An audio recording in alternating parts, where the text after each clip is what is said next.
SYBA पहिलं प्रकरण आपण शिकलेलो आहोत मॉड्यूल 1चं, बरोबर. त्यावर तुम्ही अभ्यासही केलेला आहे, अनेकांना आवडलंही आहे, बरोबर. कमेंट जर तुमच्याकडून अजून आल्या तर मला आनंद होईल. ठीक आहे, आपण आज चालू करूया प्रकरण दुसरं.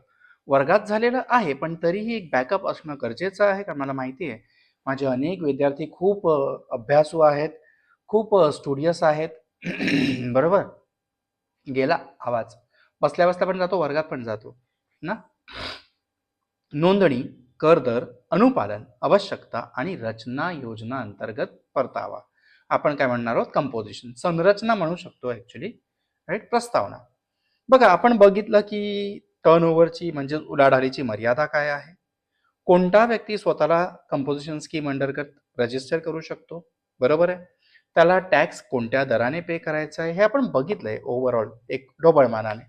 पण इथे आता काय करायचंय, एखाद्याला स्वतःला जर रजिस्टर करायचं आहे म्हणजेच काय, नोंदणीकृत करायचं आहे की बाबा मला कंपोजिशन स्कीम मध्ये स्वतःला रजिस्टर करायचं आहे. कसं करणार?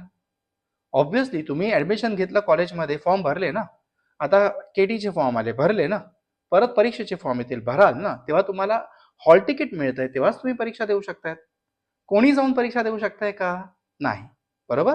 तर कंपोजिशन स्कीमचा फायदा सगळ्यांना मिळू शकणार आहे का? नाही.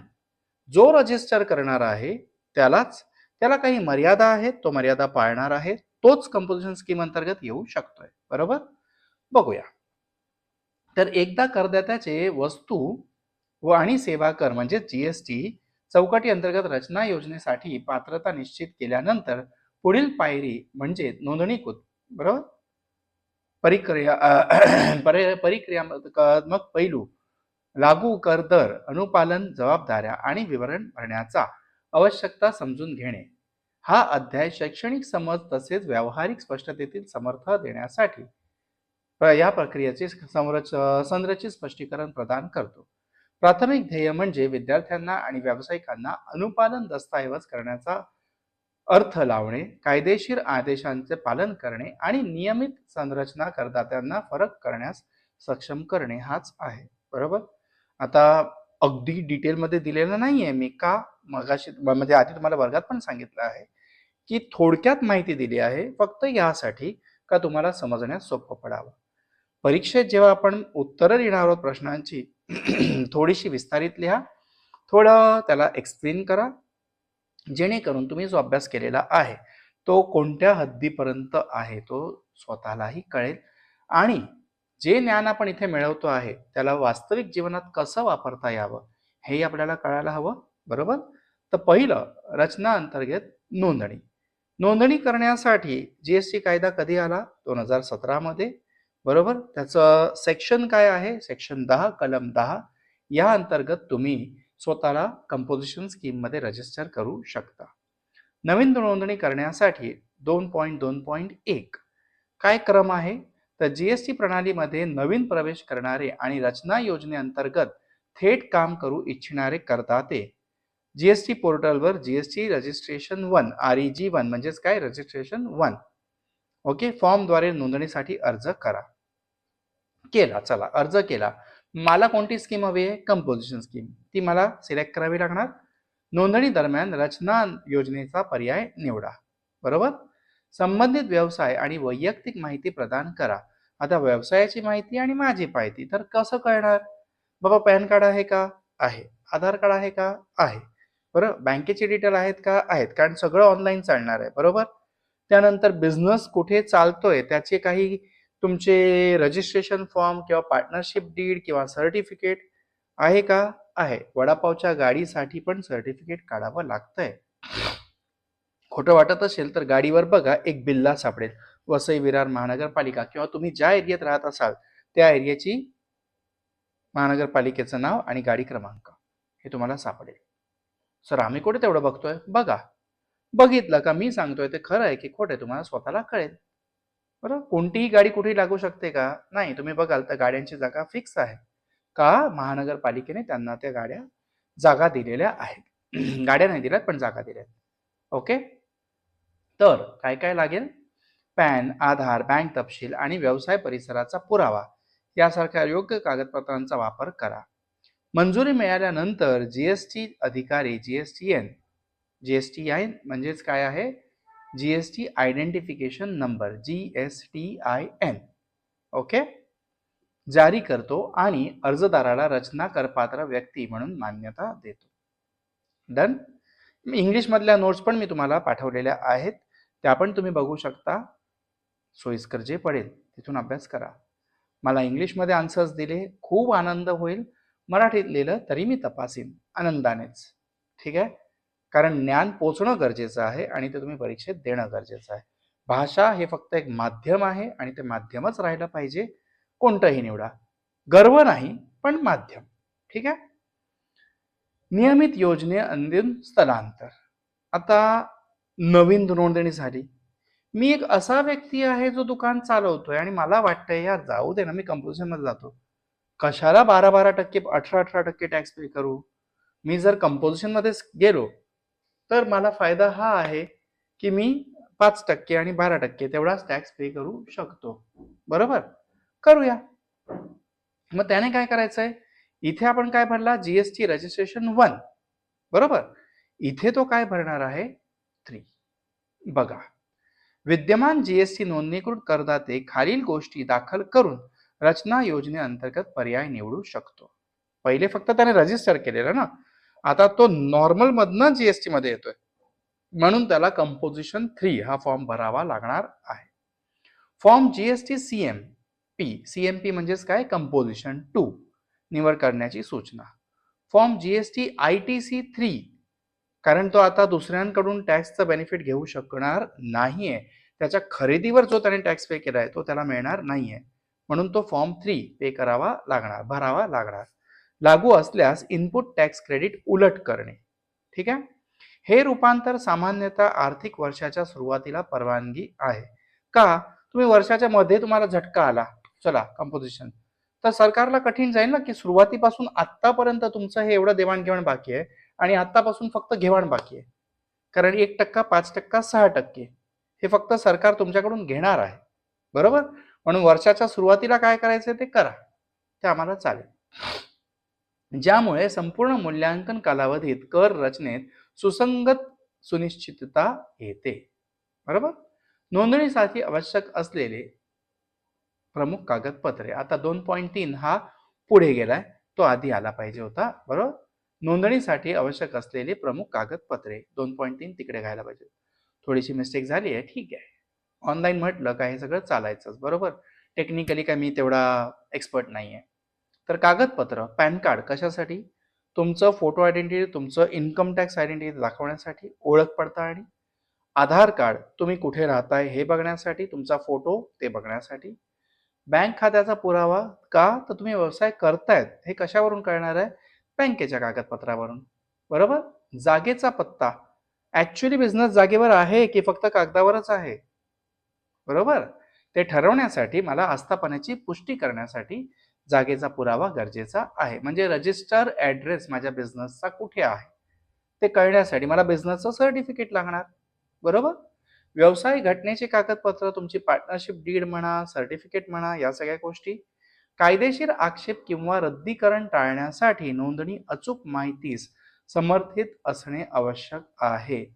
याच्यात तुम्ही झोल केला तर तुम्हाला कंपोजिशन स्कीम मिळणार नाहीच नाही, वरून तुम्हाला टॅक्स साठी पेनल्टी लागेल, तुमच्यावर गुन्हे दाखल होऊ शकतात. ठीक आहे. 2.4 काय आहे तर लागू असणारे दर. आपण ऑलरेडी याला 10 वेळा गिरवून झालेला आहे. तुम्ही सर्वसाधारण उत्पादक आहात किंवा सर्वसाधारण व्यावसायिक आहात, तुम्हाला टक्केवारी किती आहे, 1. तुम्ही रेस्टॉरंट चालवता आहात पण काय लक्षात ठेवायचंय, चालणार नाही, दारू विकू शकत नाही, किती टक्के, 5.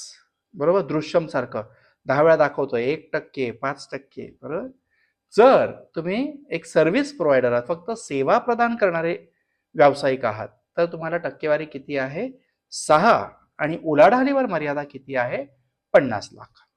कळलं. इतर राज्य सोडून तुम्ही जर स्पेशल कॅटेगरी स्टेट मध्ये आहात तर 1.5 करोड पेक्षा तुम्हाला ते 1.5 करोडच्या ऐवजी किती आहे मर्यादा, 75 लाख. ठीक आहे. लहान करदात्यांना आर्थिक दबाव कमी करण्यासाठी हे दर मानक जीएसटी दरांपेक्षा जाणून बुजून कमी आहेत. बरोबर. कमी टॅक्स असेल तरच तर तुम्ही बिझनेस करायला प्रेरित व्हाल, उत्तेजना मिळेल. नाहीतर कशाला बिझनेस का, जाऊ दे यार, बिझनेस करणार टॅक्समध्ये जाणार, जग मारत गेला बिझनेस, असंच आपण म्हणणार ना. सॉरी, ऑनलाईन पोर्टलवर हे असे वापरू नये शब्द, पण काय आहे, आपला फ्लो आहे तो ना. कर भरणे. आता कर भरणे हे तुम्ही वार्षिक भरणार आहात का? नाही. कसा भरणार आहात? दर 3 महिन्याला. बरोबर. क्वार्टर. बरोबर. 4 वेळा वर्षातून भरणारा दर 3 महिन्याला, त्याला आपण काय म्हणतोय? क्वार्टर. ठीक आहे. ही वाली नाही. बरोबर. 3 महिन्याची क्वार्टर. रचना कर भरणे. कंपोजिशन स्कीम अंतर्गत भरलेला कर खालील मार्गदर्शक तत्वांचे पालन करणे आवश्यक आहे. कर प्रत्येक विक्री बिंदूवर नव्हे तर एकूण उलाढालींवर मोजला जातो. करदात्याने तिमाही आधारावर कर जमा करणे आवश्यक आहे. इलेक्ट्रॉनिक कॅश लेजर वापरून जीएसटी पोर्टलमध्ये पेमेंट करणे गरजेची आहे. बरोबर. आयटीसी नाहीच आहे म्हणून त्याला कॅशमध्येच सगळं पे करणं, म्हणजे ऑनलाईन कॅशमध्येच पे करणं गरजेचं आहे. बरोबर. अनुपालन आवश्यकता. काय मर्यादा आहेत? तर या योजनेचा पर्याय निवडणाऱ्या करदात्यांनी कायद्याने अनिवार्य केलेल्या अनेक ऑपरेशनल जबाबदाऱ्या पालन करणे पाहिजे. ऑपरेशनल म्हणजेच काय? व्यावसायिक बिझनेस चालवण्याच्या. कर संकलनावर बंदी. तो आपल्या ग्राहकांकडून कर घेऊ शकतोय का? नाही. कंपोजिशन करदाता ग्राहकांकडून जीएसटी वसूल कर करू शकत नाही. बरोबर. विक्री किंमत स्वतंत्र कर संकेताशिवाय समावेश असावे. त्यानंतर दस्तऐवजावर आणि बिलिंग. बरं, तो इनव्हॉइस देऊ शकतोय का? नाही. त्याला काय द्यायचंय? Bill of supply. बरोबर. कर इनव्हॉइस ऐवजी पुरवठा बिल जारी करणे. आयटीसी त्याला परवानगी नाहीये. व्यवसायाच्या ठिकाणी खालील सूचना फलक लावावेत. काय? कंपोजिशन करपात्र व्यक्ती. बरोबर. सर्व बिलांवर अनिवार्य उल्लेख कसला? सीजीएसटी कायदा 2017च्या कलम 10 अनुसार भरलेला कर. कलम 10 हा कशासाठी आहे? कंपोजिशन स्कीमसाठी आहे. कळलं? त्यानंतर व्यावसायिक कामकाजावरील निर्बंध. तो दुसऱ्या राज्यात विकू शकतो का? नाही. तो आयटीसी करू शकतोय का? नाही. तो ऑनलाईन पोर्टलवर विकू शकतोय का? नाही. बरोबर. या 3 गोष्टी तुम्हाला तिकडे मिळणार आहेत. त्यानंतर 2.7 कुठे गेलं? पळालं. रिटर्न आणि फायलिंग आवश्यकता. तर सीएमपी 8 हा जो फॉर्म आहे तो कशासाठी आहे? 3 माही भरण्यासाठी. का? तर तुमचं 3-3 महिन्याचं रिटर्न तुम्हाला फाईल करायचं आहे, तर ते विवरण त्याच्यात सगळं सापडेल. जीएसटीआर 4 हा कशासाठी आहे? वार्षिक विवरण किंवा वार्षिक तुम्हाला रिटर्न्स फाईल करण्यासाठी. तर पूर्ण वर्षाचं जे काही देणं घेणं बाकी आहे ते सगळं आपल्याला या फॉर्म अंतर्गत मोकळं करता येतं. जीएसटीआर 9A हाही वार्षिक आहे पण बंद करण्यात आलेला आहे सध्या, म्हणून याच्यावर आपण जोर लावण्याची गरज नाही. कळलं? 2.8 काय आहे? रचना योजनापासून नियमित योजनेत संक्रमण. कधी होऊ शकेल? 1.5 करोडची उलाढाल पार केली तर मला कंपोजिशन स्कीम मिळणार आहे का? नाही. मी दुसऱ्या राज्यांची व्यवसाय केला तर मिळणार आहे का? नाही. मी ग्राहकांकडून टॅक्स घेतला, गेलं. मी आयटीसी घेतला, गेलं. बरोबर. उलाढाल निर्धारित मर्यादेपेक्षा जास्त असणे. करदात्याच्या पात्र अटी पूर्ण केल्या नाहीत तर. व्यावसायिक आयटीसी मिळवू इच्छितो आणि भौगोलिक दृष्ट्या ऑपरेशन वाढवू इच्छितोय तर. बाहेर पडण्याची प्रक्रिया. आता काय? मगाशी जीएसटीआर फॉर्म भरला, बरोबर, 3. आता काय भरायचंय? 4. की बाबा मला कंपोजिशन स्कीम मधनं बाहेर यायचंय आणि नॉर्मल टॅक्स पे करायचा आहे. पैसे काढण्यासाठी फॉर्म जीएसटी सीएमपी 4 दाखल करा. नियमित कर इनव्हॉइसेस जारी करणे सुरू करा. जे बिल ऑफ सप्लाय देत होता ना तुम्ही, ते काढा आणि नॉर्मल बिल देणं चालू करा. इनपुट टॅक्स क्रेडिट घेणं पण सुरू करा, बेनिफिट घेणं, आणि ग्राहकांकडून पण टॅक्स घेणं चालू करून टाका. बरोबर. ऑटोमॅटिकली फेकले जाल. पण सरकारला जर हे नाही कळवलं तर तुम्ही योग्य केलं की अयोग्य? अयोग्य. का? सीएमपीआर 4 भरणं गरजेचं होतं, तो मी नाही भरला. म्हणजे मला सरकार टॅक्स नॉर्मल दरावर लावणार. सरकार मला पेनल्टी पे करायला लावणार, फाईन भरावी लागणार, हो लावणार. सरकार जेल करू शकते का? हो करू शकते. मला सरकार व्याज लावू शकते का? हो, लावू शकते. ज्या दिवशी मी 1.5 करोडची मर्यादा किंवा आंतरराज्य किंवा कस्टमर कडून टॅक्स घेणं किंवा ITC लागू केलं, त्या दिवसापासून वर्षाच्या शेवटपर्यंत एकूण एक सगळ्या गोष्टींवर मला नॉर्मल दर लागू पडेल, फाईन लागू पडेल, जेल लागू पडेल. कळलं? ठीक आहे. व्याज आणि दंड, नियमित दराने मागणी, रचना योजना रद्द होणे, पूर्वलक्ष्मी प्रभावाने नियमित करदात्यावर टॅक्स लागू करणे. ठीक आहे. आता जर तुलना करावी म्हटलं तर रचना योजना आणि नियमित म्हणजे कंपोजिशन स्कीम आणि नियमित, तर कर दर आपल्याकडे 1%, 5%, 6% दिलेला आहे. इथे 5 ते 28% तुमच्या सिलेबसनुसार आहे. ऍक्च्युअल मध्ये आत्ता सरकारने बदल केलेला आहे, तो किती आहे? 5 आणि 12% आहे. ओके, 5 ते 28 नाहीये, 5 ते 12 नाहीये, 5% कमीत कमी, जास्तीत जास्त 12%. ठीक आहे. इनपुट टॅक्स क्रेडिट इथे परवानगी नाही, इथे अनुमती आहे.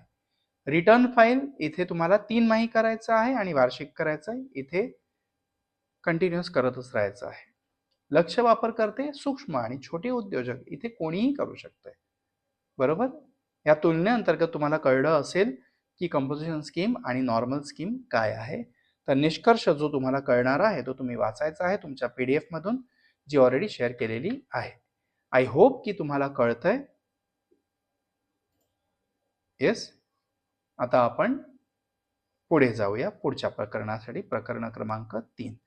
तुम्हाला काय अनुभव येतोय याबद्दल लाईक करा, कमेंट करा, शेअर करा, जेणेकरून मलाही कळेल की आपल्या व्हिडिओची पातळी कशी चालली आहे. Okay, thank you.